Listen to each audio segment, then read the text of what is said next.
कोटरी नदी बड़गांव पर बनी पुलिया पर पुलिस वाहन के टक्कर में 3 ग्रामीणों का मौत के मामले को लेकर 4 दिन पहले बड़गांव में चक्का जाम किया गया था। इस मामले को 14 मार्च को विधानसभा में नेता प्रतिपक्ष धर्मलाल कौशिक ने शून्यकाल में उठाया है और ध्यान आकर्षण में चर्चा करने की मांग की। भाजपा के पूर्व प्रदेश अध्यक्ष विक्रम उसेंडी ने मीडिया से बात करते हुए कहा कि 4 दिन पहले ही पीड़ित परिवार के साथ बड़गांव में सांकेतिक धरना देते हुए मांग किया था कि तीनों मृतकों के परिजनों को 50-50 लाख मुआवजा के अलावा परिवार के एक सदस्य को नौकरी दी जाए। पूर्व प्रदेश अध्यक्ष ने धरना स्थल से इस मामले को विधानसभा में उठाने के लिए प्रतिपक्ष नेता धर्मलाल कौशिक से भी बात की थी। पूर्व प्रदेश अध्यक्ष ने मीडिया से बात करते हुए कहा कि प्रतिपक्ष नेता ने पित्ते भोड़िया के पीड़ित परिवार के मामले को शून्यकाल में उठाया है और चर्चा के लिए ध्यान आकर्षण में भी प्रश्न लगाया गया है। पूर्व प्रदेश अध्यक्ष का कहना है कि सरकार जब उत्तर प्रदेश में 50-50 लाख रुपए दे सकती है तो छत्तीसगढ़ में सरकार के अमले की गलती के कारण हुई मौत से पीड़ितों को 50-50 लाख रुपए क्यों नहीं दे सकती। पीड़ितों के परिवार के एक सदस्य को नौकरी भी देनी चाहिए। पखानजूर से बिप्लब कुंडू की रिपोर्ट। बड़गांव कोटरी नदी पुल के पास पुलिस की गाड़ी यहाँ से 7 बजे के आसपास वहाँ पर पहुँची और उनके द्वारा ठोकर मारे जाने से तीनों व्यक्ति नदी में नीचे गिरने के चलते उनकी मृत्यु हो गई। इस बात को लेकर के हमने 4 तारीख को गांव पित्ते भोड़िया जा कर के वहाँ के सभी ग्रामीणों से चर्चा करके बात करके उनके कहने से हमने आवेदन बनाया और आवेदन बना करके हमने सबके हस्ताक्षर करके 4 तारीख को एसडीएम के माध्यम से मुख्यमंत्री छत्तीसगढ़ शासन और राज्यपाल महोदया को एक ज्ञापन हमने दिया जिसमें हमारी मांग थी। वहाँ के लोगों के अनुसार जो मांग की गई थी उसमें प्रत्येक मृतक व्यक्ति को 50-50 लाख का मुआवजा दिया जाना चाहिए।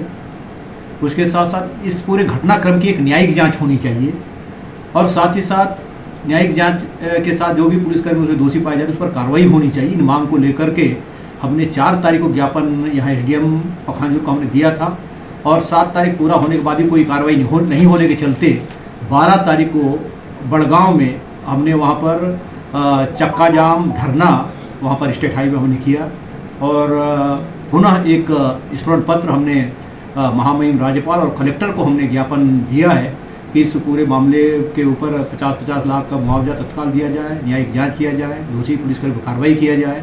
और साथ ही साथ वहीं से मैं उस दिन नेता प्रतिपक्ष छत्तीसगढ़ अपने धर्मलाल कौशिक जी से मेरी बात हुई। मैंने कहा था इस मामले को विधान में उठाना है, तो कल शून्यकाल में इस मामले को उन्होंने उठाया और अपनी मांग वहाँ पर उन्होंने रखी और उन्होंने कहा कि मैंने ध्यानाकर्षण इस मामले हमने वहाँ पर दिया है, उसमें भी चर्चा कराई जाए। इस मांग को हमारे नेता प्रतिपक्ष ने विधानसभा में मांग रखते हुए इस बात को पुनः वहाँ पर प्रत्येक मृतक परिवारों को लोगों को 50-50 लाख रुपए के मुआवजा, एक परिवार को के लोगों को नौकरी, उसके साथ साथ इसकी न्यायिक जांच होनी चाहिए। सब मांगों को लेके उन्होंने मांग रखा है और आने वाले समय में हम विश्वास व्यक्त करते हैं सरकार इन पीड़ित परिवार के ऊपर सहानुभूतिपूर्वक विचार करते हुए मुआवजा राशि, नौकरी और अन्य न्यायिक जांच करेगी, ऐसा मेरा मानना है। यदि मान लीजिए उनको मुआवजा नहीं मिलता तो आगे तक रणनीति क्या है? उसके बाद आगे विचार करके और भी आगे कार्रवाई होगी, उग्र आंदोलन होगा, जनता के साथ हम मिल बैठ करके हम निर्णय करेंगे। एक मुलजिम को जो उनको जेल भेजने के लिए कांकेर रिमांड काटी गई और रिमांड काटने के बाद में जब पुलिस के गाड़ी के द्वारा जब उनको ले जाया जा रहा था बड़गांव कोटरी नदी के पुल पर, उस स्कॉर्पियो के द्वारा जो सामने से गाड़ी आ रही थी उस गाड़ी को टक्कर लगी और वो नदी के नीचे 3 लोग गिर गए और उसमें सुमित्रा आचला जी, राम साई आचला, सोम जी कड़ियाम के मृत्यु तत्काल घटना स्थल पर हो गई।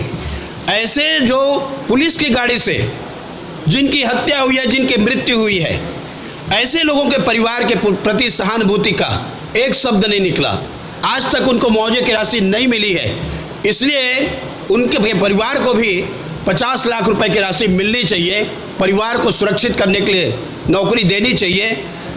इस बात को 0 आवर्स में उठाया गया और इस बात की हम चर्चा भी किए हैं कि हमको ध्यानाकर्षण लगाए हैं, उसमें सारी चर्चा होनी चाहिए। इन महत्वपूर्ण विषय को लेकर क्या चर्चा हुई है।